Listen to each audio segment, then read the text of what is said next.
Nobody move! Nobody move. Fucking setting up meeting for YouTube Live. Ladies and gentlemen, done redirecting to YouTube. And we are live, ladies and gentlemen. Woo! We can finally say for our audio listeners and our visual listeners or whatever, welcome to the Game Pack Podcast, live on YouTube and also in your ears later on tomorrow, probably. My name is Shane Johnson. Good morning. This is very exciting news. I don't even know what to do with myself. I'm excited. But anyways, I'm surrounded by a couple hosts, as always, and they are too live on YouTube because they're here with me. Tyler. Hey. Good morning. Good morning. Welcome back, people listeners. These people can see your contraption. That's I right. don't have to explain it. I do. For I audio know. listeners, I do have to explain. Well, Yeah, why don't you explain well. what the hell is going on here? all right. The best part of this setup is I'm actually using a nice webcam for it. But right now, I am running a Game Boy camera in a Super Game Boy, which is in a Super Nintendo that I custom drilled the shell on the back to get the HDMI adapter fit, the Super 64, HDMI cord going to a capture card, which is going to a USB-C hub, which is going to my Steam Deck, and then we have my webcam pointed at everything. Because why not? Why not?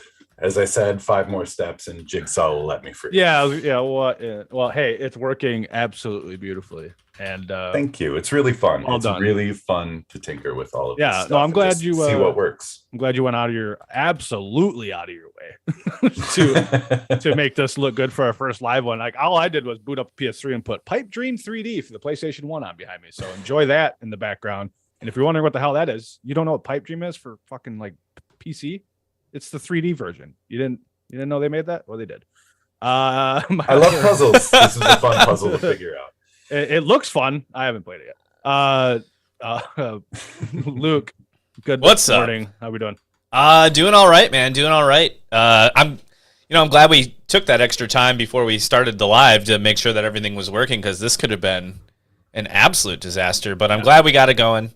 Glad that anybody can tune in. Yeah. We're on the ground running. We're on the ground running. We're on the internet live Hey. on the internet like everybody else. We are living in the internet. We ran out of the coffee that I normally drink, so this is backup coffee, and it is terrible. It is not Backup good. coffee. Brilliant. Yeah, Good start. it was not. I needed the caffeine. Like I need to be like alert for this, but Yeah. it tastes really bad. What is I it? don't know. So we have an espresso. So it's just a different pod that my girlfriend uses, and it actually makes like a full cup of coffee. I'm used to like just the espresso pods, and so it's just not. I don't know. I don't know what it is. I don't know what she gets, and it is just not. It's not good. It's not my cup of tea. So, or my cup of coffee, I guess, in this We just particular instance. So we could just end the podcast if you yeah, want. just be Start- done. and just try again next week when you get your good coffee in. Well, thanks for joining us, everyone. Yeah. No, it's I'm really excited to be here. Glad we got this going. Yeah. So like I said, we are live right now. So I don't know if anybody's watching. If they're not, you should be. If you are, hello. If you're watching this later on, this is where you will find us in video form, live in the flesh, and also not live because this is where our VODs will live. This is where our content will live. And to start off the roundtable, this is where you're going to see your very first Game Pack game review. Because, ladies and gentlemen, I've been playing God of War Ragnarok. Oh man, dude, I woke up super early Lucky. for that. I watched an unboxing video of the collector's edition, and that Mjolnir hammer looks so freaking cool. I have to It's say, got some weight to it. Looks like it's in both Yeah. the editions, so it's like you don't really, if that's all you want is that hammer, like you can kind of just get the lower cost one.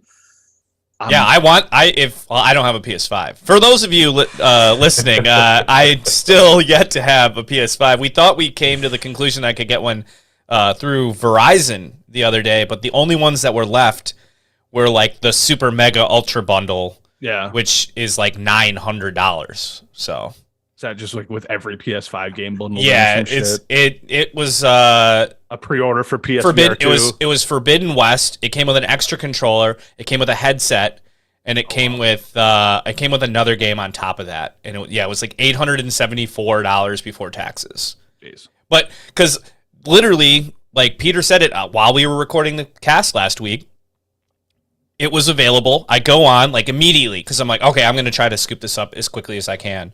Go on immediately.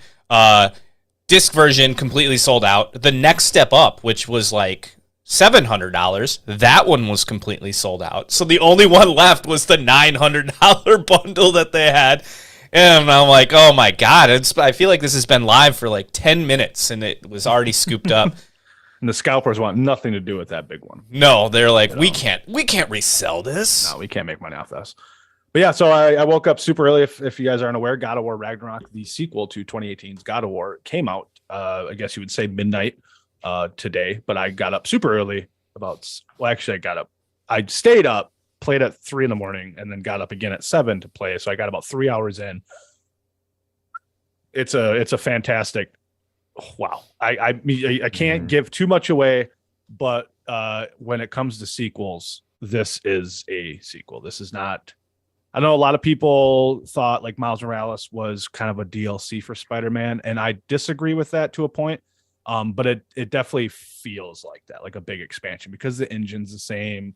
You're still in New York. It's just winter now. Like you have a couple different new moves. You're obviously Miles Morales, a different character. It's a whole new story. It's worth it. But this, you can tell, like from visually storytelling. And unfortunately, I guess not unfortunate, but unfortunately, I am playing on the set you see in here now. So it's 1080. I'm playing that resolution, which I was definitely debating, like bringing my PS5 upstairs and hooking up to 4K and relaxing, like Tyler said, and like kind of cozying up with a good book and just enjoying the game. And then I'm like, no, this is a great opportunity to either stream it or capture video from it and do a review. So I decided not to stream it, but I decided to capture footage. So I'm going to play as much as I can, hopefully beat it by next week. If I can't, I'm still going to put up a quick look or something like that. So I'm going to just kind of do like a 3 to 5 minute, maybe a little bit longer, kind of full review on what's happening, spoiler free look at God of War, because it is right off the get go, man. Just shit starts happening. It's kind of similar to the first one where you like. I was just gonna say, isn't that like how the first one kind of started? It was like, here's like a new God of War story, and then 5 minutes into that story, they're like massive fight, boom, exactly. It's very similar. So you definitely pick up quite. I want to say quite a bit after. And this is spoiler free because you can tell from what Atreus looks like in the promotional stuff that he is older. So this is. I'd like to say if Atreus was 10 to 12 years old in the first one, he's like 15, 16 now. He's clearly older, clearly a better warrior. He's starting to be a teenager. He's starting to be a more emotional. Then you have the whole, no spoilers for, I guess, the old God of War, but he learned something at the end of who he really is. And he's starting to embrace that. And he's starting to ask questions on why or how this is. So he has powers. But yeah, right out the gate, like I said, this isn't a spoiler. Thor is in here. You see Thor. Right. I'm not going to get too much into what else happens, but it is right out the gate. Like Freya, the Boulder's mother that you killed her son right out the gate. Like she's it's insane. They don't give you any time to like, come on in, take your coat off. You remember God of War? You remember the axe? Yeah, let's go teach you the axe. They don't. Nope. It's a couple enemies, story progresses, and then boom, it's cracked open. That's so good. It is. I like that. I multiple times putting that controller on me. Whoa, So to move on from that and to get back into the roundtable, but this thing is reviewing phenomenally. IGN gave it a 10 out of 10, and as much as IGN reviews are here and there, they don't hand out a lot of 10s. And then 8s and 9s and 9.5s all the way across the board. People think it's going to edge out Elden Ring for Game of the Year because it did also release just in time to make like the Game of the Year awards. That'll be very impressive. I mean, it's not to say that it won't. But Elden Ring, I mean, that had such a strong grip for such a long time, and to hear that, people are still playing Elden Ring. You know what I mean? It's just that kind of game. But this, if mechanically, visually, this isn't just like, oh, it's game of the year because it's got a good story, which I think is a nice core aspect of what God of War is, or as of late. Excuse me. But visually, like I said, I'm on my 1080. I picked so there's a ton of different resolutions you can pick. You can do like 4K 30. You could do like 4K at 40 frames a second. Then it drops a little bit. You can do 1080 at 60 or something like that. So I opted for the higher frame rate, but still visually, like mechanics and physics. These people walking through the snow, which that was already there in 2018, but this is like, I found myself just staring at the trails that the enemies walked in on and looking up at them like, what? Like what? Like I said, I'm not one of my, I got to save this for the review, but if it's a sequel, it is one of the best sequels in the first 3 hours I've ever seen. It just feels like a new game. They've been thinking about, they didn't do 2018 and be like, should we do a sequel and then do it? This is a Star Wars-esque style of making something. Like they made God of War 2018 with the plans of doing Ragnarok, float it right into the next one, and it's fantastic for the first dive. And I'm not even close to probably some serious shit, So I'm really excited. I'm excited to talk about this again next week. I'm excited to put up the quick look review, I guess. So check that out right here on YouTube. But that's enough for me. I can't believe with Elden Ring, which I absolutely loved, and I had a lot of emotionally charged positive takes and hyperbole here for everyone. But I can't believe it. I mean, it feels like a lifetime ago. It really does. It does. That's I can't believe that, Agreed. That they're both up against each other is. And yeah, God of War made that cut. You know what I mean? I still, in my mind, I think if God of War came out in like December 20th, it's, to me, that's still 2022. You know what I mean? But for voting purposes and review purposes, it needs to come out before December 1st or something like that. So it just made that cut. And I haven't read any reviews. I've just seen numbers, and I've just seen people like, this is fantastic, but I've stayed away from reviews just for, even if they're spoiler free, I don't want to learn anything, but I can tell from the first 3 hours that this is setting up something pretty substantial. So I'm excited to finish it up and talk about it more. But what do you guys been playing or been up to? Well, I've definitely been tinkering around with the Steam Deck you see in front of you. It looks like you cracked it open. Exactly. That's that beautiful. I know. It's fantastic. I saw photos in our in our chat earlier, of it, but now actually seeing it, really, I feel like it really up close. It looks amazing. So, yeah, I love it. I was telling Shane earlier that I saw a post go up on Reddit and I saw the picture and I was excited because I thought it was somebody else with the teardown skin looking at the back, and I open up the post and it's someone who bricked their deck and they're trying to fix it and the cover's actually off. Oh man. I was talking about that before we started live. Like that, it's just over once you brick that thing. Like, are you just out $500? That's insane. Yeah, pretty. I actually just saw a little video on that. Something went wrong. They can't get their Steam Deck to work. They're in a huge, I'm not going to say battle, but they are talking with Steam currently, trying to figure out what are their options here, and kind of moving forward. And they're like, we'll just keep you updated. As soon as I find stuff, we'll let you know what goes on. I think it's six months in, he said. So year warranty, I think. So I think something will be. So so that's good. That's good that that person. It's uncharted territory. This is every console, every new hardware that comes out. People are trying to break it, trying to find ways around it, try to push it to its limits, see what it can do. And this time it's just a laptop. It's a laptop running Linux. Yeah. So there's so many different directions you can take it. Yeah. Well, obviously, I have desktop mode open right now, and I'm using a camera program to get the image going through. Just tinkering around and finding what works in Linux desktop. It's just what a crazy setup, what a crazy machine that thing is. But what I was doing was trying to get Overwatch 2 working this week on it, and it took me a couple days. It involved I used a program called Bottles. You create a little environment for Windows programs to work out of, separate bottles, and it took a while, but it does work. It doesn't even start up dependably, but I've been having a fun time with it. That's I'm good. Just happy it's there. like I said, I like puzzles, so I wanted to get this Yeah. thing working. It seems like the community is really supporting each other and finding these loopholes and ways to run pretty much anything. Like you said, you got Halo going on it finally.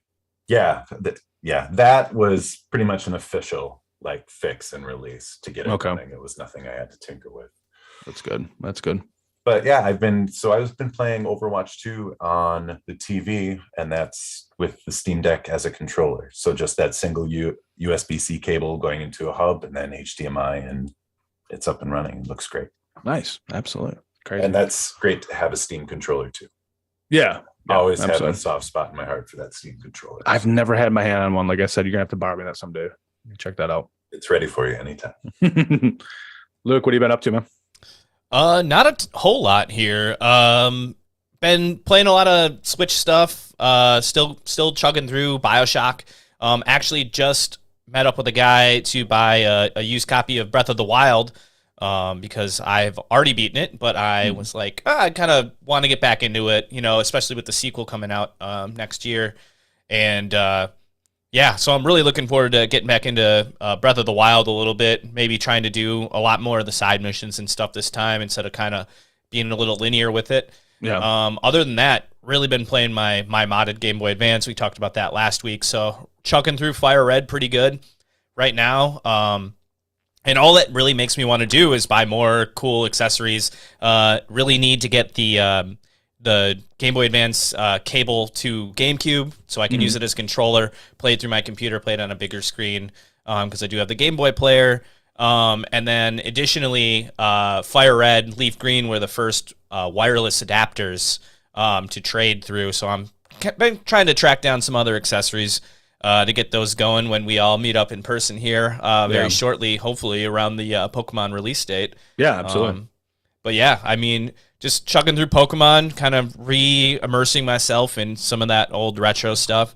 I ended up picking up the Retro Brawlers 64 controller, which is the N64 controller kind of redone into a modern controller format instead I of having definitely the want to hold that controller. yeah, been curious about that one. It's super cool. It's a lot lighter than I thought it was going to be, hardware wise, and it does allow for memory cards through the adapter into it. However, this really bummed me out about it was I bought it. I don't have an N64 yet. That was the thing. I was like, oh, I'll buy it right now because I'll have it for when I get an N64. But in the meantime, Mayflash makes a N64 adapter for your PC or Switch. So plugs in via USB. You can plug in an N64 controller. From what I've seen online, the reviews were it's the only one that works. So I'm like, okay, Amazon has 10 left. I'm going to pick one up and I'll pick up this controller too. And it should work wirelessly for my Switch because I cannot get a hold of a USB one right now to save my life. It's sold out and nobody's selling them. Yeah. So it's such a challenge. I had an N64 adapter long time ago for my PC, and I think it was Mayflash as well, probably an early one. Yeah. Purple with a yellow triangle on there. It worked really nice. I just found the black one. And either way, plug it into my Switch, plug the N64 adapter in, get it all synced up, hit the home button, do all that jazz. And the buttons are completely mapped differently. I'm not 100% sure why or what. I think what happened is when analog stick too, that kind of thing. Yeah, it's really bizarre. Like all the directional buttons don't actually go in their appropriate directions, nor do they go in the opposite direction, which I thought might have been the answer. So it's actually been a pain in my ass trying to figure that out. Unfortunately, I just kind of sidelined it for now. I'm like, I'll just still keep this controller because it's going to be worth it when I do get an N64. Maybe this weekend I'm thinking about doing that. And I think what happened is when I hit the home and it connected wirelessly, it assumed that it was not both Joy-Cons, which is what a normal controller will do, I guess, when you use the Mayflash adapter. And it thinks it's a single Joy-Con. So rotated. So the directional buttons are slightly different, and some of the buttons don't actually work because it thinks it's one of two. And really funny. It's so frustrating. It was really funny. Like I'm trying to navigate to like get to a game because I'm like, oh, maybe I can like somehow remap this when I get into the game, and I like am struggling so hard to like scroll correctly to like even access the game on the home menu. So that's been my kind of adventure so far with that controller, but I'm hoping to have a much better review, much more positive review going forward next week. Again, I'm just hoping to get into some more retro stuff. I never owned an N64 growing up, so what I've played is fairly limited or emulated, and I'm just really looking forward to getting hard copies, especially with my N64 and the Retro Blaster Pro that I just picked up the other week. Looking forward to writing some stuff, getting that down, testing it out, trying it, seeing how it all works. And then, maybe in the future, getting some more Game Boy Advance stuff going too. They sell on the Retro Stage website, they sell different adapters. So I want to get a Game Boy adapter. I just think it would be awesome. It's $6 to get that adapter. So Oh yeah. I kind of want to pick that up and test it out and try to do more stuff along those lines. So I'm in the tinkering mode more than the playing mode right now. Yeah, let's just mess around with some stuff and see how it goes. Yeah. My mother-in-law found her daughter's like GBA stash of some like random games, and she's like, "Do you want these?" And it's one is Mario or a Guitar Hero for DS and the controller, which I saw that. I was like, what? And then there's like Wario Land 2 for Game Boy. And then it's just like some oddball, like Montezuma's Revenge, Madagascar, like the movie GBA, some weird Japanese K-pop duo game. I looked it up and I can't even begin. I don't know what the hell it is. There's something else that's really odd on there. And it's just like the most obscure set of games that I guess would make sense for a teenage or a preteen girl to have, I guess, in whatever 2000 whatever. But Wario Land 2 is a score, I guess. You know what I mean? Like that's interesting. And I guess I have Guitar Hero for DS, which I don't even know how that works. Is that a separate controller with the game cartridge in it? No, I think or do you that's attach for it? original. You attach it. Okay. I've never played those, but my guess is it goes in the GBA slot for the DS Lite, or because it gives it the gyro capability, right? Yeah, or it just gets the keys in there. Yeah. It's just weird. Like I'll never use this, but I have it, and it's great. But hey, Lisa, it looks like we got our retro talk out of the way, huh? Segment. Yeah.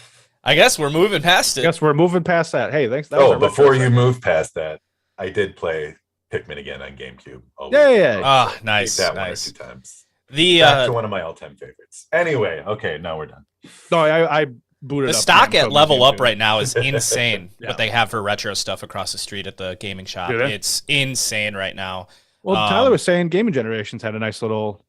They did. They had a nice little bit. Injection. I don't know if somebody came in and sold like a nice collection, or they just have. It's a collection of stores, so they might have just gotten a shipment in.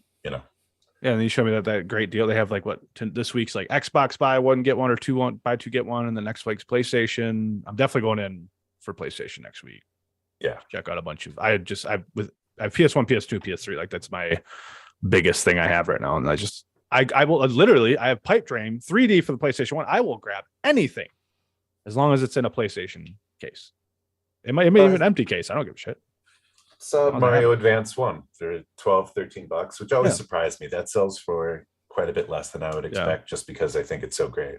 Yeah. I think I said last podcast that Mario Advance series 1 through 4 are the best versions of those games out there. That's what I want to get my Mario hands 2, on. Mario 3, Mario World, and Mario World 2. I saw at Level Up, which is the gaming store across the street from me, is they had basically almost the entire collection of Mega Man Battle Network series, which fantastic games. They really tried to. You could tell they were trying to emulate kind of a Pokemon style, where you have random encounters and you have these small miniature battles. But the boss fights, everything it was just really, really properly set up. Storyline was really good. The original selling for $90 right now if you get the original one. So I recommend maybe passing on that. It's not necessary to start with the first one. They're being remade. You can get 2 and 3 for $30. Yeah, and I think so just start with one of those, or even 4. I think there's 6 of them. Yeah. I think but either way, they're super fun. They're awesome games. Previous show, I think we talked about the remake. I love how that price point is the opposite of Mega Man X for Super Nintendo. Like the more the further along you get, the more cash those things demand. X3, that kind of thing. No, I saw it was like a local Facebook marketplace. This guy like with an SP and like a nice little handful of games for like $120, and like with a case and like all the manuals and booklets. And I was like, that's probably what's going to happen. We'll see if that's still around next week, but I figure $120 is not a bad deal, especially like there's like Mario 3 in there. Super Mario World was in there. I think Yoshi's Island on Game Boy Advance is so much fun. Is it? Yeah, it was. I think to me, not only do I enjoy that on Super Nintendo because of the nostalgic factor, it was something that me and my grandmother would play together, but then being able to have it in a handheld form is just a blast. In the L button for shooting the eggs and stuff like that, and it's just I just really enjoy that game overall. It's an amazing platformer. Yeah. Mario World 2 Yoshi's Island is an absolutely incredible game, and it's gorgeous. It holds up so well. Oh yeah, yep. I played quite a bit of it. It is one of the more difficult games to emulate, so it's almost worth it finding it in its original form, either on Super Nintendo or on Game Boy Advance. The fact that they got that to run on Super Nintendo is always blowing my mind. It's that to me, it just almost looks like an N64 game. More FX like chip magic. Yep. Oh yeah, I think it's the FX really pushed it. Yeah.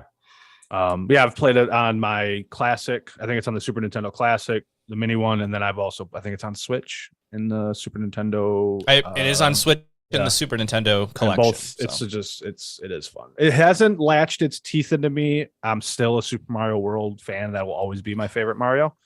But it is good. I know it sits on top of a lot of people's lists. So hopefully I'll finish it and beat it, and then maybe we'll talk about that again later. But right now, it's not quite better than Super Mario World for me. Thinking about it, both versions are great. I think that one might be the only one I would say play on Super Nintendo rather than the portable version, rather than the advanced version.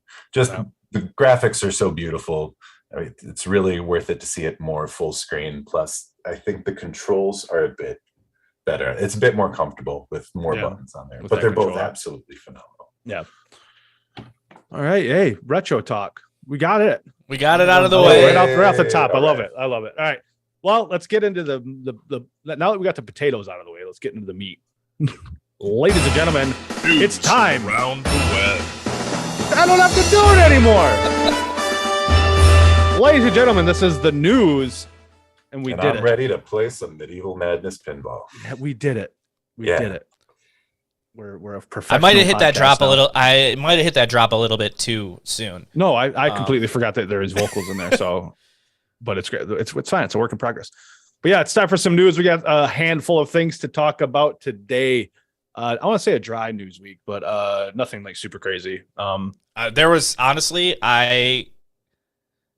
overall it was probably really dry for you guys, but there was one thing we got it here at the end of the segment, and that was the most exciting news I've heard all week. All right, we're gonna save that for the end. Yes, we'll save that one for the end. Off the top, Forge and also some other stuff, but Forge and like Co-op are finally arrived for Halo Infinite. And I don't necessarily have like a whole article on this, but what I wanted to discuss, is it too late? Is it going to save it? I have been seeing some absolutely wacky shit coming out of Forge, because it has been in beta to a few users, and someone like recreated the Toy Story room like 1-to-1. It's insane. I have seen that. It keeps getting new additions. They keep building more stuff in it, which is really cool. I guess what I wanted to toss up in the air is this gonna save Halo as we know it? Is this enough? Is now the community gonna be able to take this game in their hands and create stuff that we've always, or we as I am a Halo fan, and also the community, what they, whether it be a battle royale, whether it be maps that never made it. What do you guys think? I really only got into Halo during the Halo 3 era, so obviously the golden era of Halo in a lot of people's opinions. The worst people's opinions. You don't like Halo 3? I love Halo 3. Halo 2 is where I think it started, but that's okay. Well, but again, those between 2 and 3, I mean 3 being on 360 because 2 is still on regular Xbox, right? Yep. If I'm not mistaken. Yep. So You're correct. that jump leaping up to 360 was really when I got into it. Had a lot of every friend that I knew that lived in the dorms in 2008 had a 360. Nobody had PS3s at that time. And so that's how I got into it. They loved playing. It was super fun. And I just don't know if it has that strong base anymore like it used to. Obviously, we've seen the numbers dwindling, and just the overall reception of the newer Halos just haven't been that great. I don't know if a new game mode, no matter how cool and no matter what kind of creativity it allows people to have, is really going to save that game at this point. Yeah. It's interesting because this, I was discussing a little bit on Twitter, is when it comes to like a AAA game, let's say like Call of Duty or Battlefield or really any online game, you don't really want to separate your community too much, right? You don't want to be like, hey, here's our main way to play the game, but also we have this, and then also we have this, and then also we have this. You know what I mean? That's usually bad. You know what I mean? Like when I look at like Call of Duty, like Warzone, you have Call of Duty multiplayer, you're gonna have like this new DMZ co-op hard, you know what I mean? Like it's like you don't really necessarily want your player base to be split. And then what they found with like Call of Duty is like everybody just plays fucking Warzone, and then they use multiplayer to level up guns, whatever. But like Halo has always been like the king of diverse communities. Like there's people that only play free for all, there's people that only play campaign, there's people that only play SWAT, there's only capture the flag. And then Forge has obviously given a tool to a whole new community of creative people. What was the giant game mode that they had? I can't remember what it was called. Giant? Yeah, it was like the maps were always the larger maps. Big Team Slayer? I think was it Big Team Slayer? It was usually like a 12 on 12. Yeah, 12 on 12. That was always, I always enjoyed that mode. So these creative people that are maybe not necessarily great at Halo, or all they want to do is build stuff like a la Minecraft. Like people don't want to go to Minecraft and play the survival. They just want to create stuff, and they don't really care about zombies and creepers and stuff. So with Halo, it's like, okay, so here we have this new community coming back, all these creative people, and maybe some new creative people giving the community that just want to play some new things to play with. In my mind, I said it from the beginning, like everybody's like, hey, where's Battle Royale? Like Halo needs a Battle Royale to survive. I agree and also disagree with that. I think Halo is its own animal. It doesn't need a Battle Royale to be Halo. And it kind of got proven because that multiplayer is so good. It's probably the best it's been since 3. And I think a lot of people agree with that. It has its bugs, it has its problems, it's unfinished, it's got the battle pass, it's free to play, all the crap. But like core Halo, it is fantastic. I don't think it feels really good. Yeah, and I don't think it needs the Battle Royale, to be Halo again, to be successful on Twitch, to be successful, to sell more battle passes, to get more monetization. Yeah, I agree. I changed my mind. It needs a Battle Royale. Well, what's the best way to do that? Let's give them Forge and let these fucking people do it themselves. And inside Forge is a mechanic that says shrinking zone. And you can make it as big as you want, as small as you want. You can, you know what I mean? So it's going to take one map that starts trending, like just absolutely over the top. And I think it could be a turning point in just getting people flooded back to the game. Absolutely. I don't think that like Halo or Forge coming out, I think it came out Tuesday this week. I don't think that this week Halo's saved. I think it's obviously going to be hot, and we're talking about it right now. I think next week it's still going to be hot. We're going to be talking about it next week, and people are going to be playing it. But like, I'm talking 6 months down the road, of going into 2023, going into fall of 2023. Like, what's next for Halo Infinite when they start getting their updates going and like start cranking out more content, and we're supposed to get like campaign DLC. That world, that campaign world, when you step foot in that, it's open world. Everything's there. You know what I mean? Like there's like very little loading time. There's no loading time on anything. Doesn't that sound pretty ripe for a battle royale? You know what I mean? Like, and they said with Forge, this whole world is available. I haven't got my hands on this Forge, so I'm not sure if that's true anymore, if that was just rumors, or because developers say stuff all the time. Hey, this is going to happen. It didn't work. But that map, that campaign world, as it sets, is a pretty fucking good, even if you cut half of it for Battle Royale. And what have we seen from Halo? People that played Halo here is some of the coolest playlists or game types have came from the community. SWAT, Griffball, zombies. The list kind of goes on and on and on. It's people making the stuff in Forge, Halo recognizing it and becoming an official Halo game type. So let the community work and put hundreds and hundreds of hours developing the Battle Royale and finding out it works. And then when it works, take it and release it in a full-fledged Battle Royale and make a shit ton of money. Maybe they're playing the long game. You know what I mean? Maybe 2023 falls when they release Battle Royale, when Warzone 2 is already a year in. Apex is in its like seventh year. Fortnite's doing Fortnite shit. Like be the new hot Battle Royale on the map. That's how it's going to happen. Mark my words. Remember this quote. Battle Royale for Halo Infinite comes out fall 2023 officially. It's going to be crazy. I just really hate that that's where it needs to go to kind of survive in today's landscape. Yep. Personally. Mm-hmm. Like you said, in your argument earlier, is Halo has been Halo for so long and it was kind of separate from everything else. And just the way content creation is going and the way games are getting popular is Battle Royale. Yep. Unfortunately.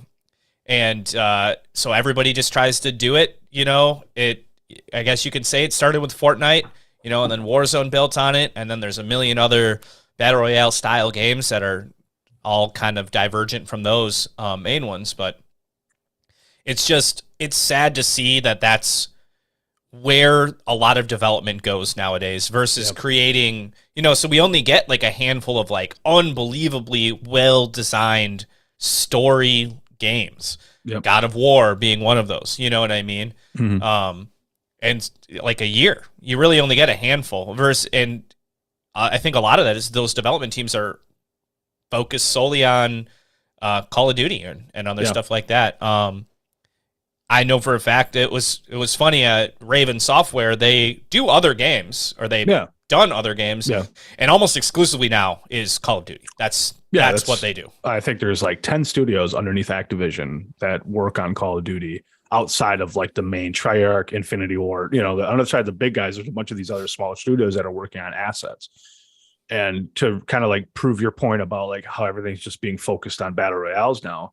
And before I make that point, it's like one, like to be a battle royale, like to be successful, you either have to have one of two things or both actually, is resources and a well-known name, Call of Duty, Fortnite, Apex, or you're bringing something different to the table. And that's what Fortnite, Apex and Warzone have done outside of like PUBG is your standard, H1Z1 when that was running around and all this shit stems from fucking Hunger Games, the movie or whatever, like they did a basic battle royale. Everybody just kind of went off of it. And like, this is our style. So what you said before is everybody's developing around Warzone or battle royales. And when you load into where the money is, man, when I'm playing MW2, which I absolutely love, I love MW2. I'm back I feel great. I'm not going to get into it.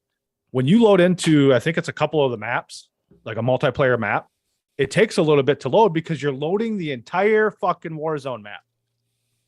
One, I have seen that. Two, fuck that. That's weird. You know what I mean? Like how lazy.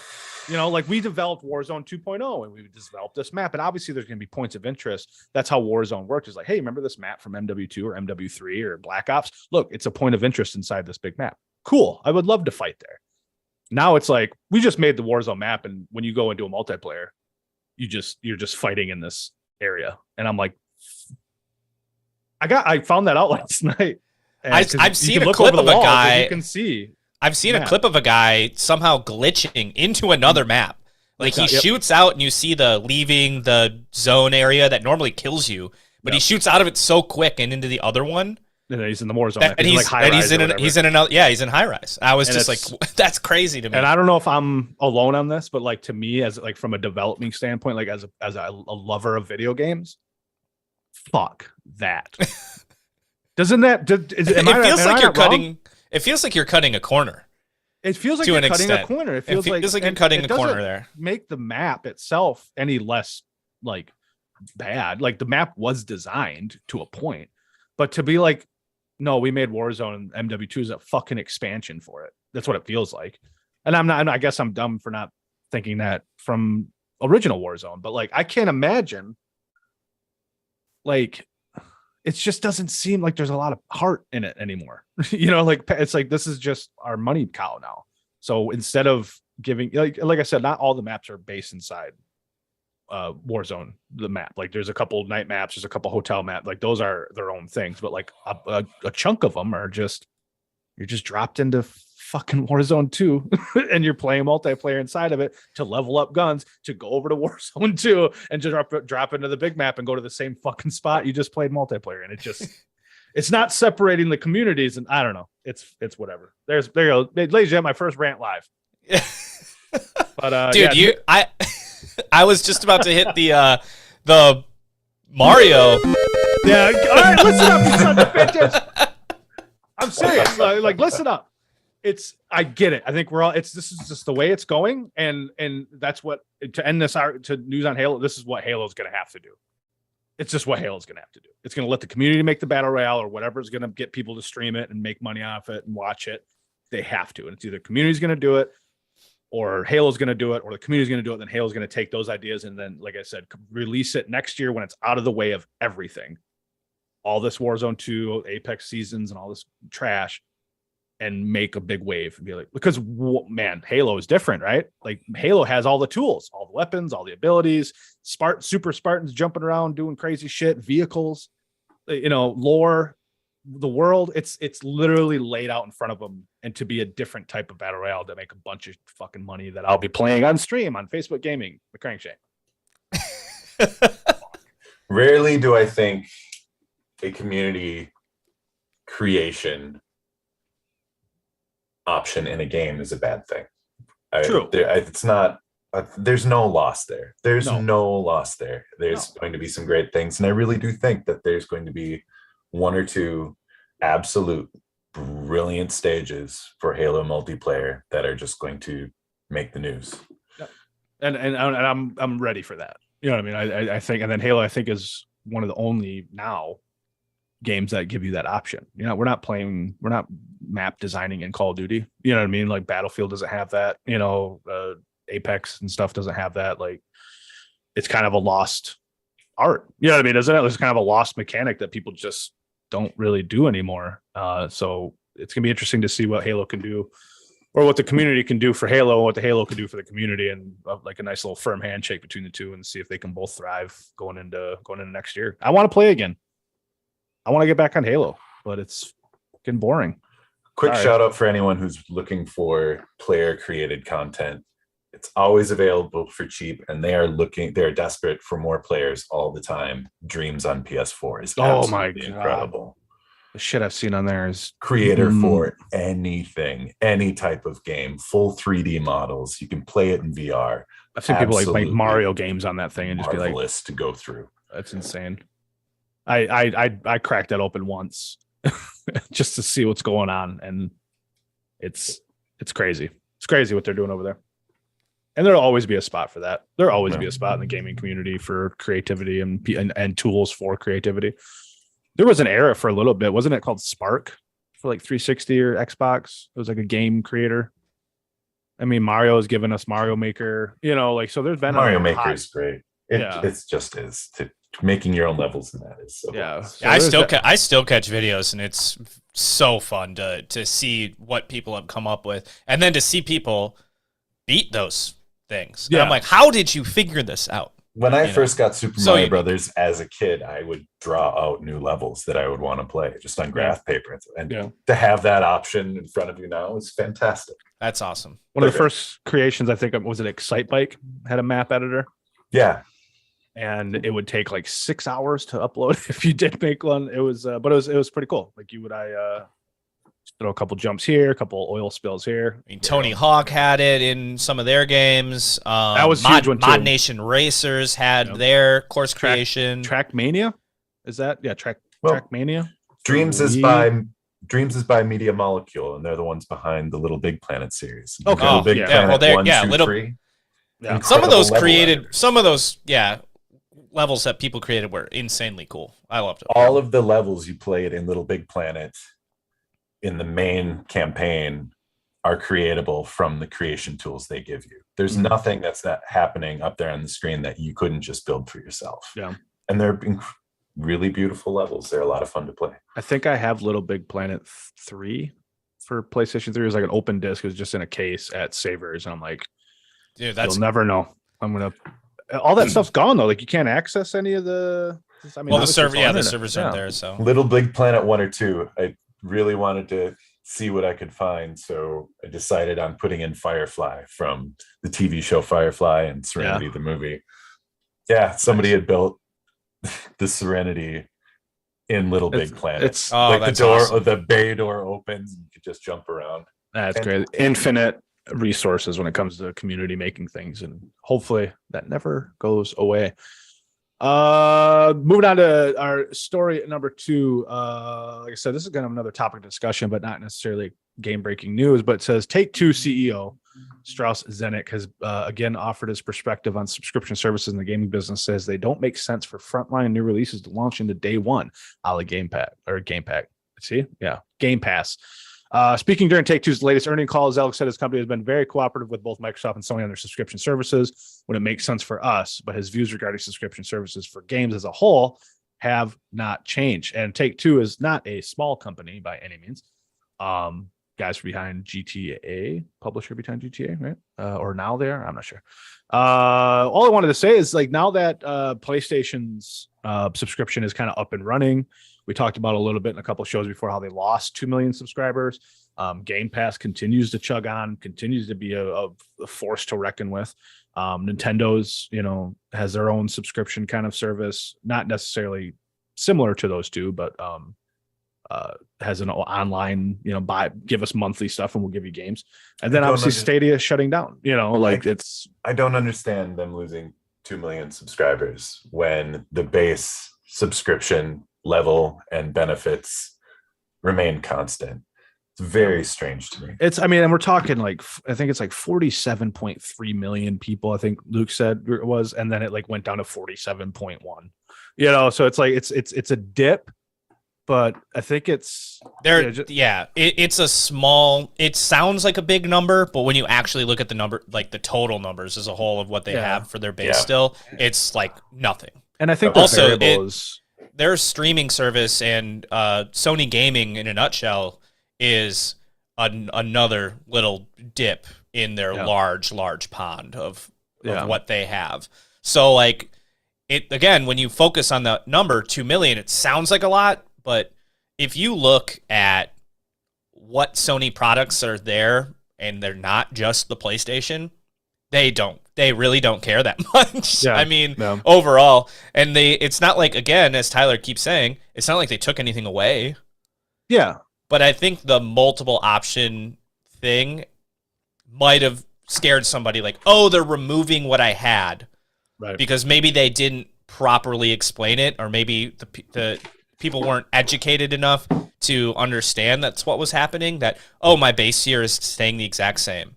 Yeah. But there's also these other tiers that'll give me additional stuff if I so choose that. I think it's a little bit on both the user and on Sony as a whole.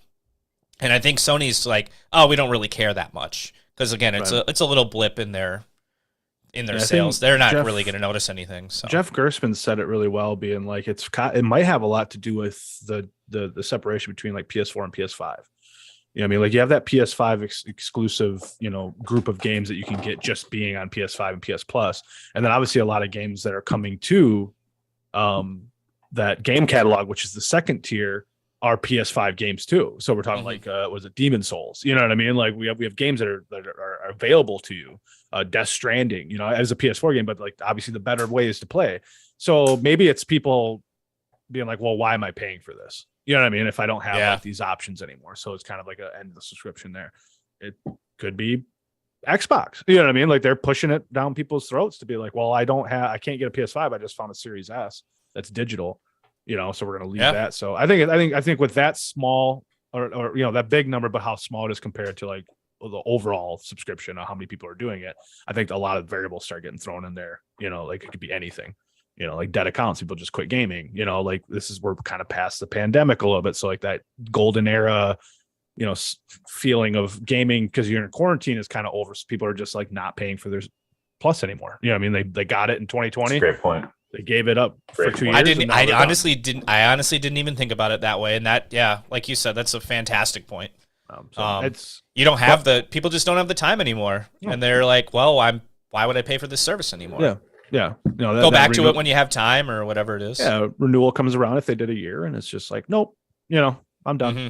And then like on the other side of it, like Game Pass is, Phil Spencer said it's now become profitable. It makes sense because I think everybody in the beginning of this whole Game Pass thing was like, how in the fuck are you making money? You know what I mean? Like you're putting huge games such as Halo Infinite and Forza and Sea of Thieves and Gears of War on this thing that usually people go out and pay $50 to now $70 for. You'd see the number. Hey, we sold 10 million copies over the weekend, and this has made X amount of money. Like, look, it must be going well for them. It must be going well for them.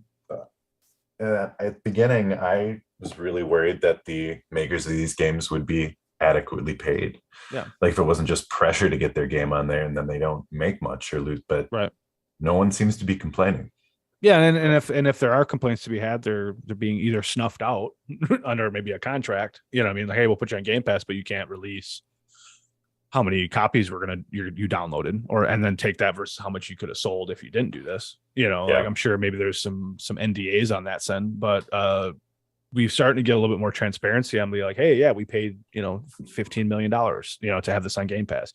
We're starting to see the deals between people and Sony.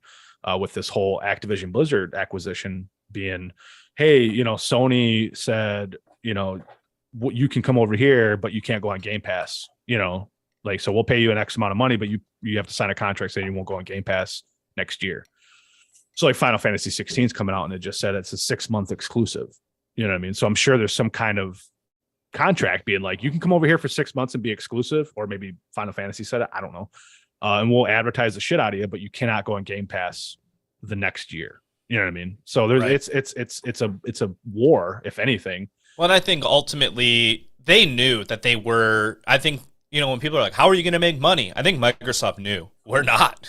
Yeah. To start, we're not going to make money. We're going to lose money. But it's the Amazon strategy almost of we're going to lower it. We're going to lose money for a while, and then we're going to make it like hand over fist make money because we've got you.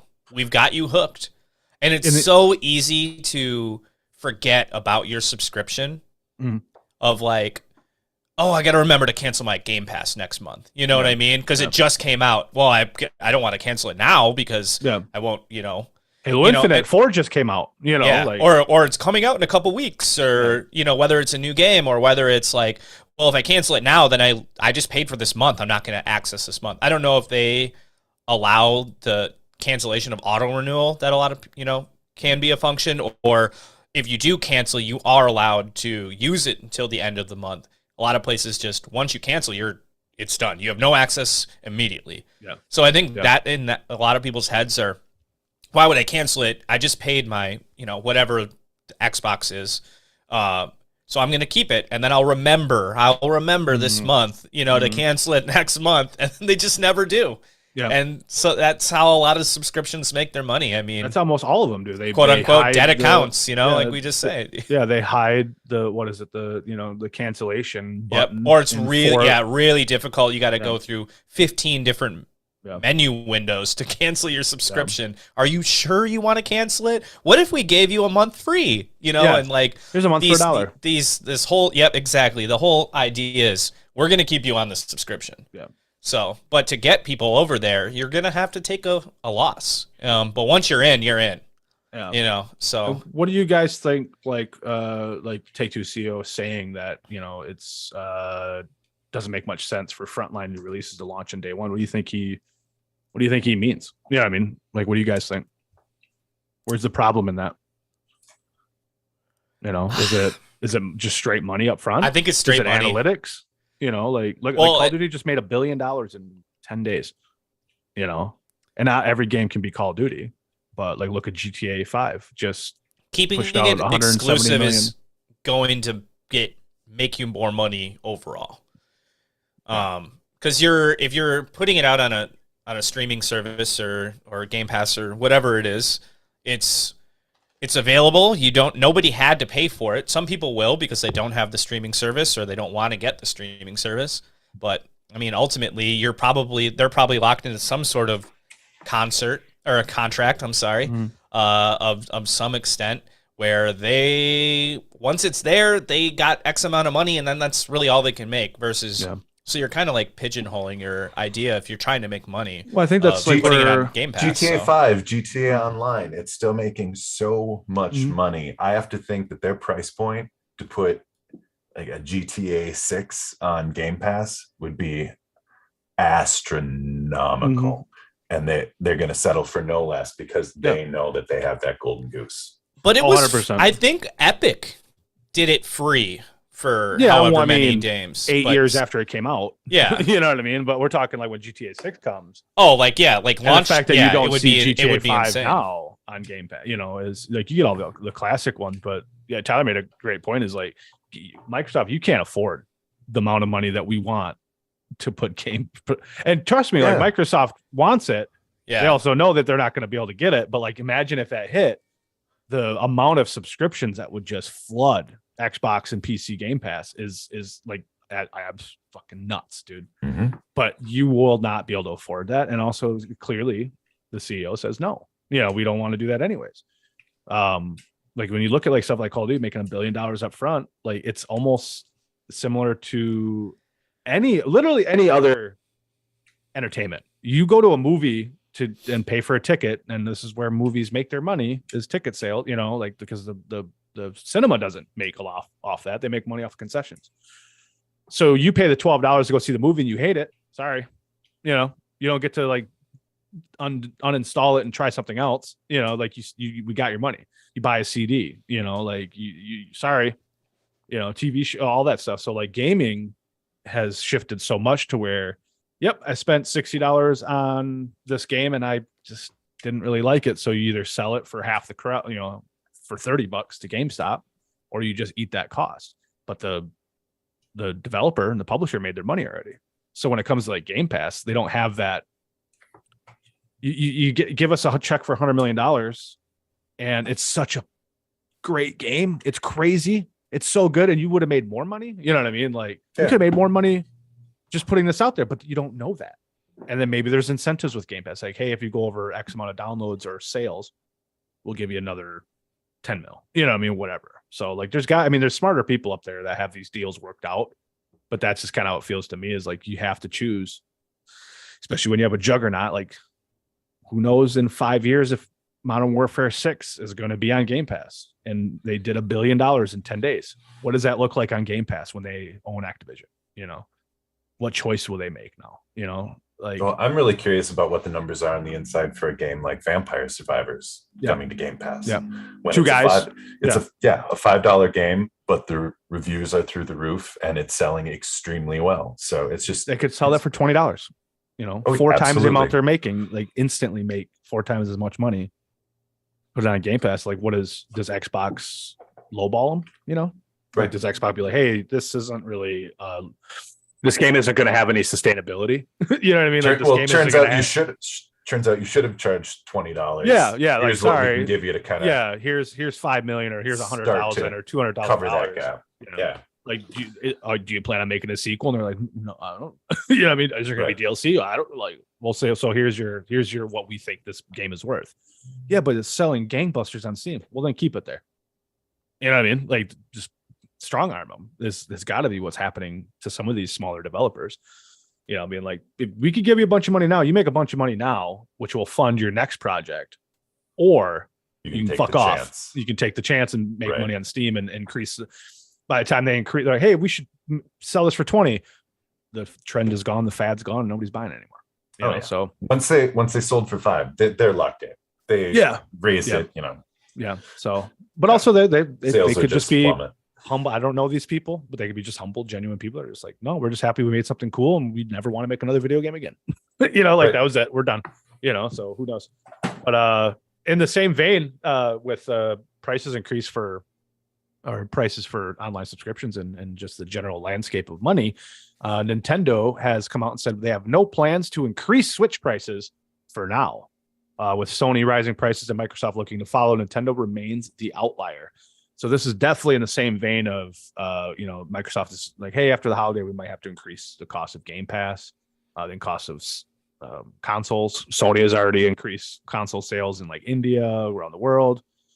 Nintendo seems to stay, and they, no, we'll continue to sell them for $2.99 or whatever, Not surprised in the least. No, I think we all saw this kind of coming. I was surprised they held out making any sort of announcement about it as long as they have. Yeah. Yeah, I'm sure that Sony already announced it. Xbox is already doing it. Like it was just going to happen. We all knew it.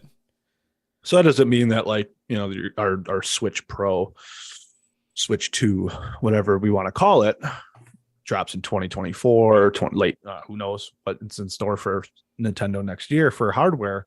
That doesn't mean that price won't increase. You know what I mean? Oh, so no, like that's new hardware. That's fine. Yeah, maybe this year they said, yeah, we could probably sell a Switch 2 for relatively the same price we sold the original Switch, maybe $50 more.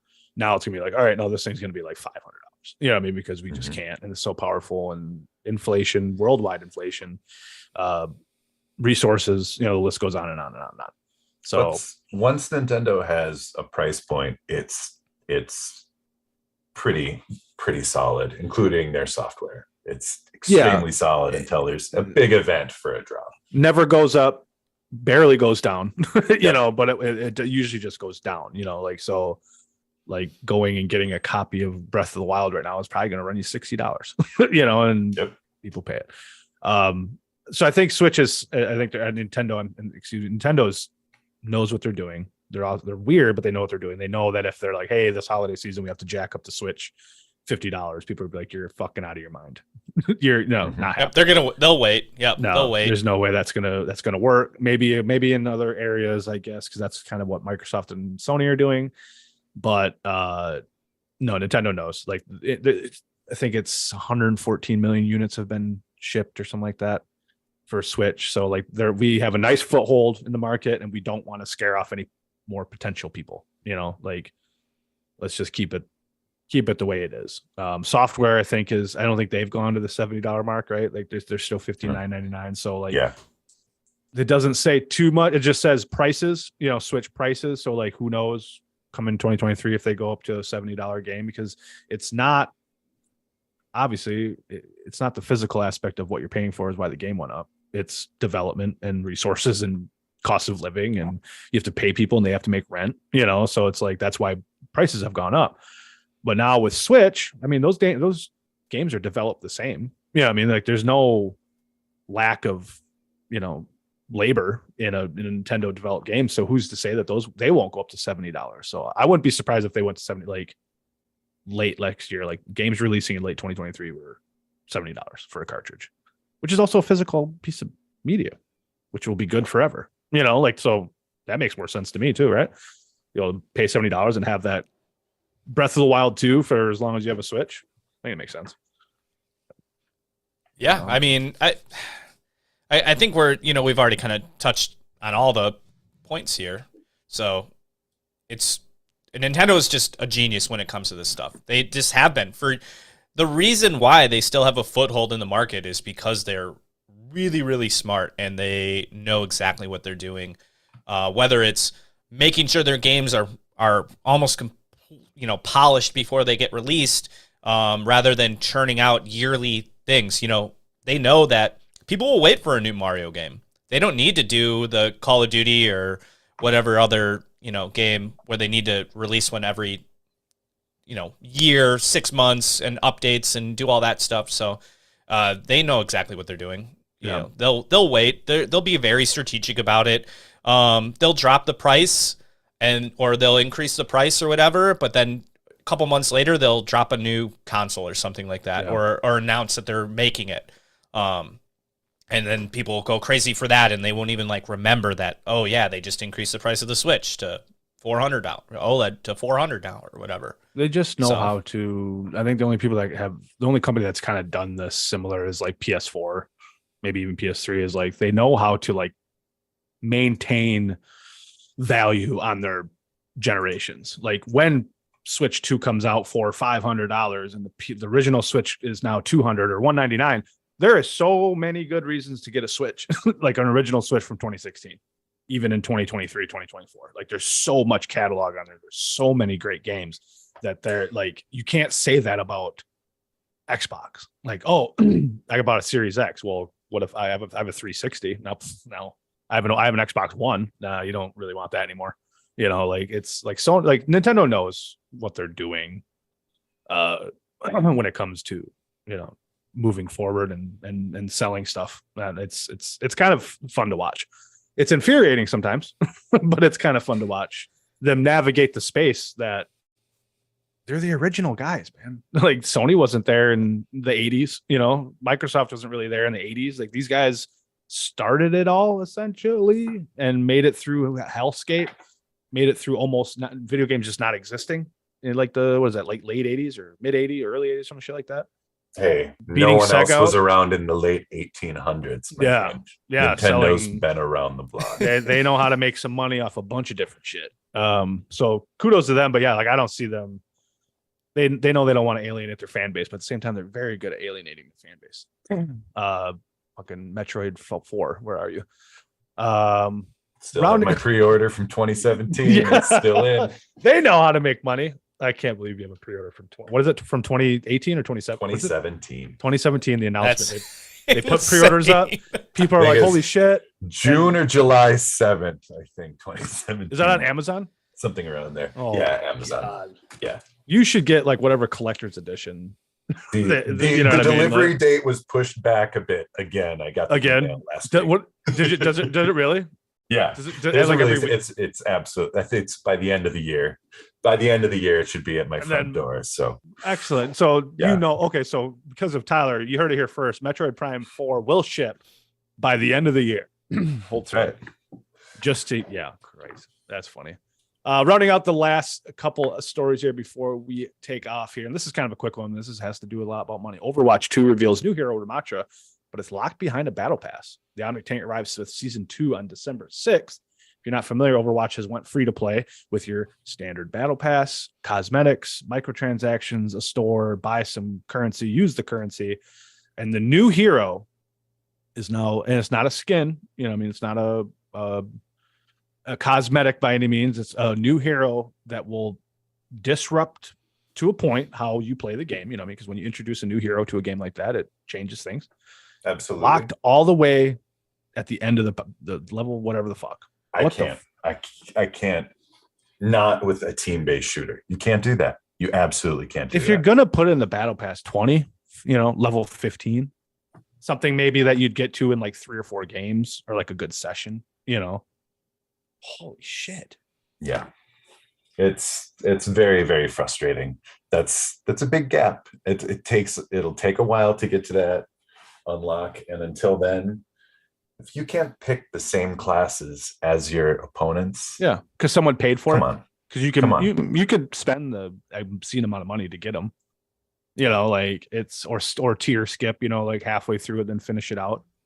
Like I'm all about the free to play and battle pass if there's like a grinding aspect to it, and it's like it's fair, and maybe you throw some currency in the battle pass to use, you know, while like with Call of Duty, I not a battle pass guy there. I think I bought in 2 since Modern Warfare 2019 came out, but I saved up enough currency from the couple that I did get that I was able to purchase the last battle pass before Modern Warfare 2. So I'm like, that's cool. You know, like you kind of, I buy 2, get 1, you know, it's kind of what happened. You know what I mean? I bought Right. 2 battle passes over the last 3 years and ended up getting the final one. So it's neat.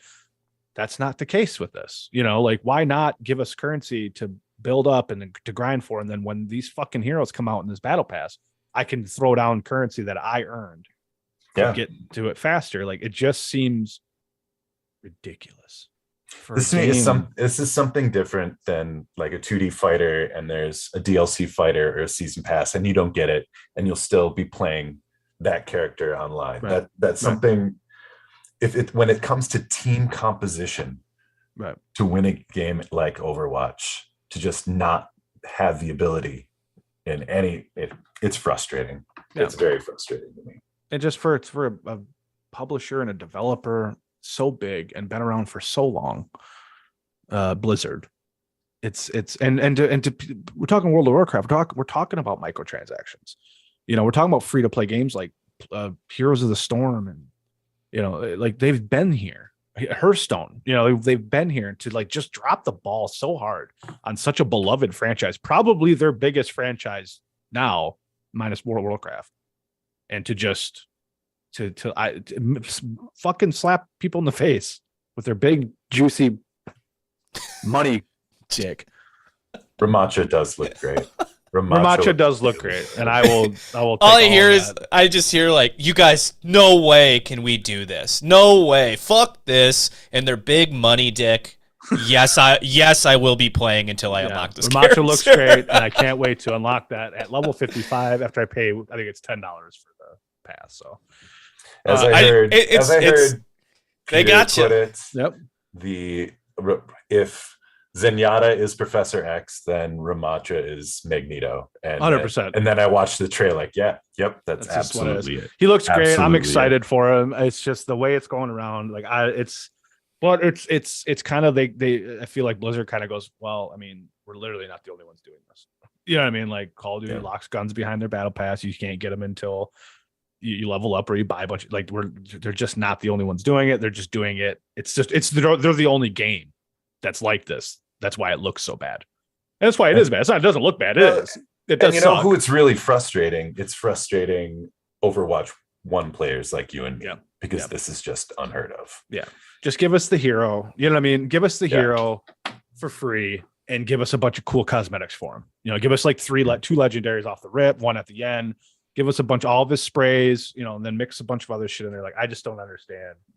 I have no problem with. It's just so funny with how DLC controversy started in video game culture, but I have no problem with charging or locking up cosmetics. I think that's 100%. A great way to go. That's a great way to go. Absolutely.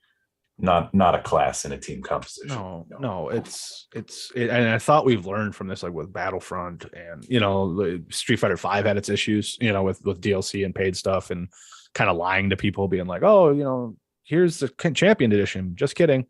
Here's everything you need. Just kidding. We have 2 more things. Sorry. But I don't know. I'm gonna have to. It comes December 2nd, and that big fucking money dick is gonna be coming too.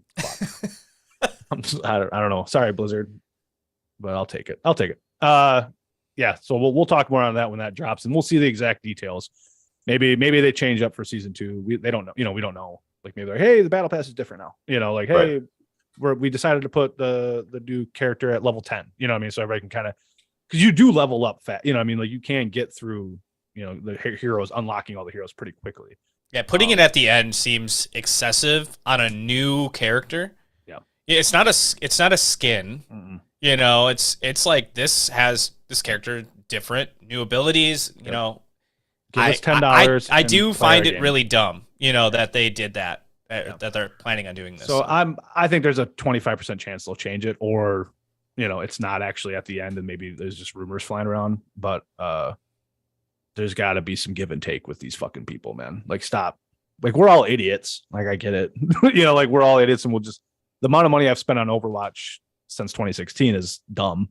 I am not anyone to say that you shouldn't be spending money on free to play games, but I bought 10 loot boxes once during a special event, and that was my. That's what I do. Like, I really need this skin. I just need to gamble.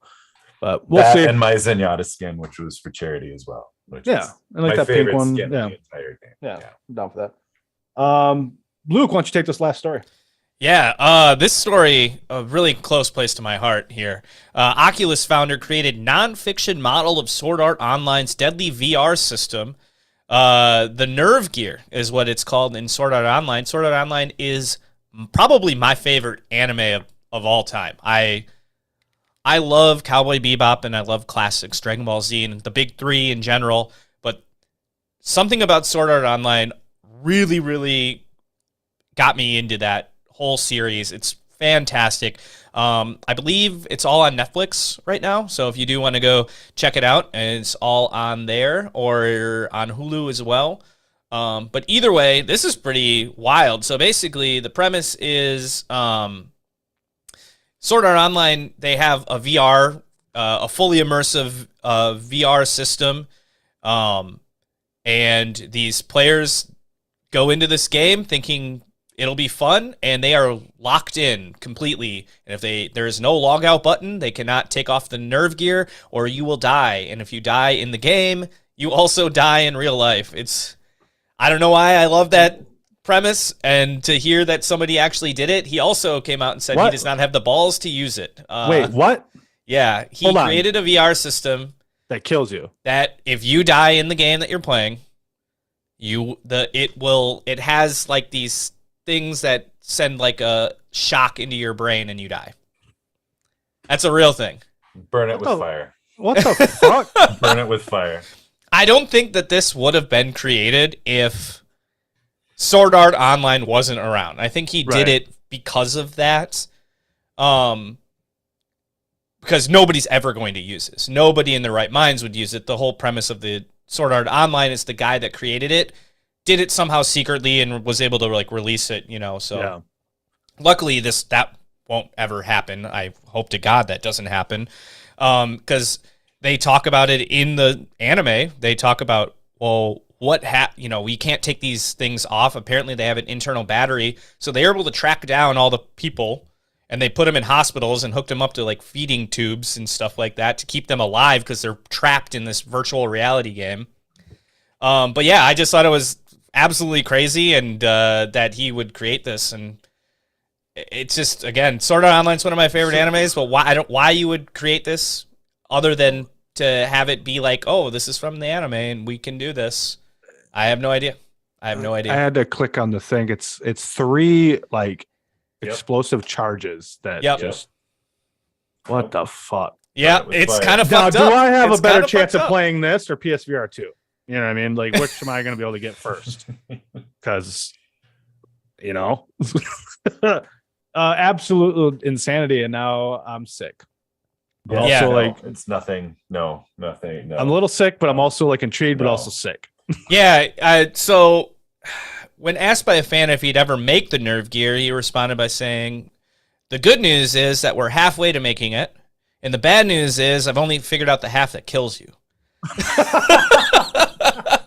So he said the other half is probably years out, which the virtual reality, the fully immersive. So the premise in the thing is you're literally just laying down, and like in a bed, and you have your headset on, so you're not actually physically moving, but you're able to physically or virtually move through the VR thing. This I just kind of got and it, like, I don't want to say like an anxiety thing, but like I just had like a glimpse of like now everybody's going to be paranoid when they put their PSVR 2 headset on. 2035, like a TV show on fucking YouTube that's like the top esports Call of Duty players link up 2v2 with if they die, you die. And that's where we're at. And that's entertainment now. And like very welcome to Smash TV. Yeah, or like any Arnold Schwarzenegger movie from in the future, like Running Man. That's the one I think where it's like a TV show and you have to like whatever, but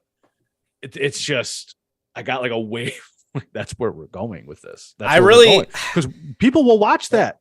People would love to watch a 2v2. Don't enjoy whatever any part of that story whatsoever. Here's the thing. Okay, so here's the thing. You guys are thinking it like, well, people would watch that. Yes, I agree that there are some fucking crazy ass people out there that would totally watch that. However, who the fuck is participating in that? Nobody, I think, would. Nobody would weirdos, do. Dude. No, I don't think they would. I think they would think that it's not real. Have you? And all it would take is one. I'm just saying. I don't think that we get there. I don't think we get there. And Death Race and all that shit. They would get people from like prison with nothing to lose and be like, play this game. You're in a life sentence anyways. You're on death row anyways. Play this game, and if you win, you're free, or you die. This has already been established. This is how this is going to work. Okay. Death Race, Twisted Metal style. Get the people that have nothing to lose to play this game, so we can make a shit ton of money. Burn that headset with fire. Yes. Fuck Luke. I'm not saying I'm not. Cool. I'm just. This is like. Cool. crazy to hear that somebody actually created that headset. That's something like you. Oh my! Why would you do? I don't know why he. Like I said, I don't the only reason that he would do that is because he wanted to simulate the anime somehow. Yeah, You know what I yeah. mean? Like hey, this is a thing in anime. I brought it to real life. There's, and it's just a one headset, and he basically said it's really weird how it actually works. So he said, I'm not going to test this out. Nobody will test this out. Why? The premise is that it's programmed to do it. Who knows if it works? And I don't know. I don't know anybody that will actually test it out to see if it works. Because who's willing to be like, well, if it works, I guess I'll die. No, but no, there would be people who would do it. Yeah, The people who are not well. Yeah. Yes. No, And nothing about this thing. Yeah, it's playing off of like. Sick to my stomach. Yeah. But I'm actually working on something similar that my headset will do that if I bring up Warzone in any future podcast. So we'll see if it works. You know what I mean? Just so on Warzone. And now Shane is no longer the host of the Game Pack podcast. And Well, now that now that everybody's sick to their stomach, we're gonna have to. We'll send you off with that. Usually we'd have like it's a crazy story it's that video somebody game did that. news. No, it is. It's fascinating in the most grotesque, disgusting way. Yeah, usually we have something really warm-hearted to send you guys off with, but we're just gonna leave it at that. Gonna go puke. I need a cigarette and a cold shower. I appreciate you guys so much. Thank you. If you joined us or happen to pop in to the YouTube live stream, thank you so much. We will be doing this as much as we can. Also, now you can check out the live or the video afterwards, please, and give that a like and give us a subscribe. And we promise we'll never talk about deadly video game hardware. I've learned my lesson, guys. I apologize about that last story. Fucking god damn it! I wanted to talk about Sword Art Online, and it totally went awry. You could have just been. It totally went awry. Is there? I'm sure there's a game. I'm sure there's a the anime. The anime is cool. It's a cool anime. But that's where it should stay. That's where it should stay. It's like an animation thing. Lord, my God! All right, we're out of here. I appreciate you guys so much. We'll see. We'll see you next week. Thank you so much. Bye.